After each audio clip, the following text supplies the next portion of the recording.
Namaskar. I am Dr. Madhusudan Singh Solanki, Senior Consultant Psychiatrist. As we all know, work from home has become a reality, or rather a norm, for most of the people during the recent COVID-19 pandemic and lockdown. And probably it will remain like this for some time to come.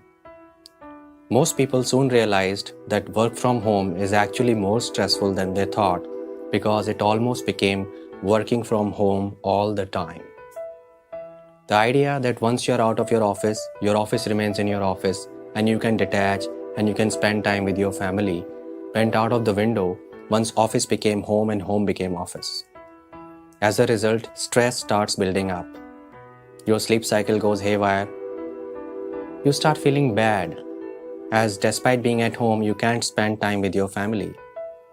You start feeling irritable, frustrated, amotivated, and exhausted.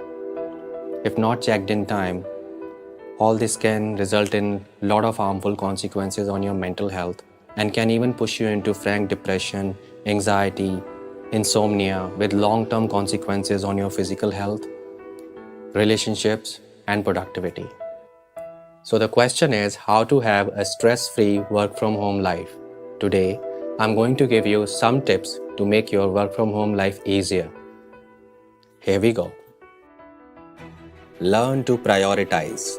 Prioritizing is the most important tool in not only managing your stress levels, but managing your whole life and life situations. It's a very important problem-solving skill. Now, what is prioritizing? It simply means what to do, why to do, when to do any task as per its importance and relevance. So when you are planning your day, you should ask yourself these three simple questions. What to do today, why to do that, and when to do that. Take a moment and plan your day. Decide a list of tasks in order of their importance and relevance. For example, priority number 1 may be your office work, then set a time for it. Depending upon the load of office work you have on a particular day, you can decide other priority tasks that can be done that day. Remember, the ultimate priority in life should always be peace of mind. And second ultimate priority is whatever takes you closer to it. And then you can always decide the tasks of the day based on these three simple questions: what to do, why to do, and when to do as per their importance and relevance in your life on a particular day. If you prioritize properly, work is finished in time, work doesn't pile up, and you get to do what you want to do during the rest of the time. And as a result, your peace of mind is not compromised and your quality of life improves. Create a small office space or corner in your home where you will only do office-related work and nothing else.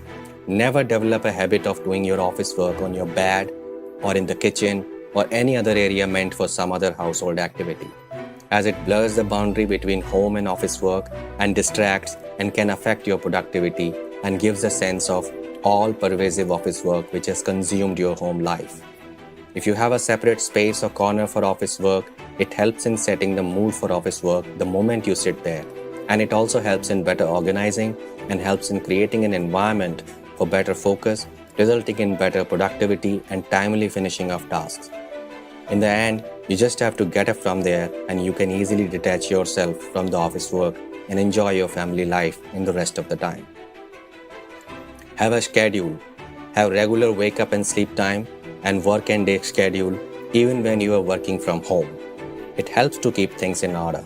Try to start your work from home in time and plan to finish it up in time so that rest of the time you can give to yourself or your family. Have realistic expectations from yourself.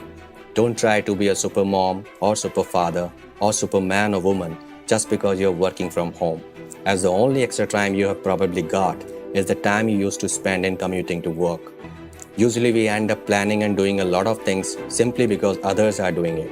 But you should always remember their work situation, life, handling of things are different from yours. So you have to set your expectations and plans as per your capability and your situation. I suggest planning additional demanding activities like making a dish which takes a lot of time to prepare on a day of lighter office work. Take regular small breaks and walk 5 minutes every hour. That way you will end up walking 1 hour in 12 hours without even going for a walk. Isn't it interesting and doable? As a bonus, this will keep you in better physical shape as well. Do some deep breathing exercises or pranayama for 10 to 15 minutes daily. It really helps to improve your mental and physical well-being, reduces stress, and improves your focus, resulting in better productivity at work. And last but not the least, take regular nutritious meals, drink plenty of water, and avoid substances like alcohol and smoking. If you follow these simple steps, you can have a fairly stress-free and joyful work-from-home life. Feel low sometimes. Are you depressed? Or if you feel hopeless and frustrated in certain situations, are you depressed? Or if you feel broken and shattered after a failed love affair for some time, are you depressed? Or if you are an introvert and you don't like going out much, are you depressed? The answer is no. Let's find out why. In layman terms, people call all these situations as they were being depressed. Yes, we all feel low in such situations, but is it clinical depression? Clinical depression, which is also known as major depressive disorder, is very different from the personal setbacks happening in our day-to-day life. Major depression is a clinical disorder and is much more than the normal sadness we all feel sometimes. Sadness or feeling low is just another color of the emotions of life we all experience in our day-to-day life. How will you appreciate happiness if you have never been sad? Sadness is just another normal emotion, as happiness or anger are. It's normal to feel sad if the situation is sad, and that's definitely not depression. Clinical depression, or in scientific terms we can say major depressive disorder, is a clinical disorder which is a combination of certain symptoms lasting for a certain duration with a certain severity, and it may happen to a person when everything is seemingly going fine in life. In other words, it may happen without any trigger or reason. The symptoms are persistent low mood most of the day, nearly every day. Markedly reduced interest or pleasure in almost all activities, most of the day, nearly every day. Thoughts of hopelessness, helplessness, worthlessness, or excessive and inappropriate guilt, nearly every day. Psychomotor retardation means a person becomes very slow in activities, or psychomotor agitation means a person becomes restless, impatient, and impulsive. Increase or decrease in sleep nearly every day. Significant loss of weight or gain of weight. Fatigue or loss of energy nearly every day. Difficulty focusing, concentrating, or deciding, or forgetfulness nearly every day. Recurrent thoughts of self-harm, suicide, or a plan to commit suicide, or an act of self-harm. So if all these symptoms are there for more than 15 days, then there are high chances that you are suffering from major depressive disorder and you should seek professional help. Coming to the scenarios I discussed in the beginning of this video. So if you feel sad most of the time, so if you feel hopeless and frustrated most of the time, so if you feel broken and shattered even after weeks of a breakup, so if you are an introvert but you feel sad most of the time, and you have other symptoms of depression as well, and all this is affecting your life in a negative way, then yes, you may have clinical depression and you should seek professional help.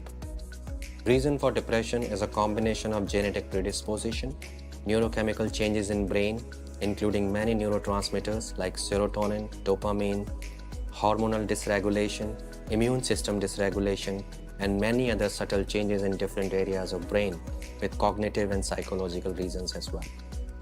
Situations and adverse life events make a person vulnerable for depression or even can trigger an episode. If your kidneys can malfunction and result in problems with urine formation, because that's the function of your kidneys. If your liver can malfunction and result in problems with digestion, because that's the function of your liver, what will happen if your brain malfunctions? Obviously, it affects your thinking and mood because these are the functions of your brain. If your heart and kidneys can malfunction, so can your brain. Remember, your brain does not come with a lifetime warranty.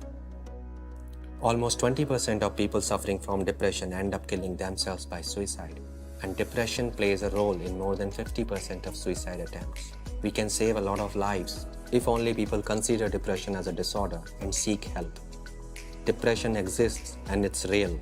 No matter you are having tons of money or none, no matter you are a celebrity or a common man, rich or poor, successful or failure, man or woman, depression spares no one. It doesn't discriminate. It's like a dark cloud of sadness which engulfs you and leaves you completely crippled and crushed to the extent that at times suicide appears to be the only way out. When a person is clinically depressed, all your lifestyle and good life gyan, like do some exercise, pray, do some meditation, meet your friends, go out, nothing works as the person's brain is not helping the person to think or act beyond depression. Imagine someone who has just suffered a stroke or paralysis and lying on the bed. Will you expect that person to just get up and walk and run as if nothing has happened? Severe depression cripples a person similarly. Only difference is that it is invisible and you cannot see that. So next time you see someone depressed, know that it's more painful and disabling than many physical disorders, and try to understand and empathize, and don't dismiss it as nothing. So remember, depression is not the routine day-to-day personal setbacks or lack of energy or motivation. It is a clinical disorder which requires treatment through medication, psychotherapy, or a combination of both. So if you notice yourself or anybody around you having these symptoms, talk about it, seek help. Thank you so much.